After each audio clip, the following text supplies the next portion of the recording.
राजकारणात काय चाललंय हेच कळत नाही असं दमानिया म्हणाल्या, तर गलिच्छ पद्धतीने सगळ्या गोष्टी सुरू असल्याचं दमानियांनी म्हटलं।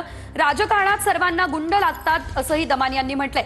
दहशत माजवून यांना राज्य करायचंय असं दमानियांनी सांगितलं। निलेश घायवळ प्रकरणावर अंजली दमानिया यांनी ही प्रतिक्रिया दिली आहे।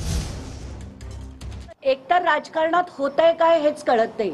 घायवळ प्रकरणात आपण बघतोय की आत्ताच्या घटनेला देवेंद्र फडणवीस म्हणतात की आम्ही ती परवानगी किंवा त्याचा पासपोर्ट दिला नव्हता, मग तो गायब कसा झाला आम्हाला माहित नाही, लंडनला कसा पळाला आम्हाला माहित नाही। तर हे सगळं जे होतंय ना ते अतिशय गलिच्छ पद्धतीने होतंय, अतिशय किळसवाणी पद्धतीने होतंय आणि लोकांना हाच प्रश्न पडतोय की आता या राजकारणाचं करायचं काय। सगळ्या गुंडांच्या बरोबर ह्या सगळ्या राजकीय नेत्यांचे फोटो कसे असतात, कारण राजकारणात यांना गुंड हे सगळ्यांनाच लागतात।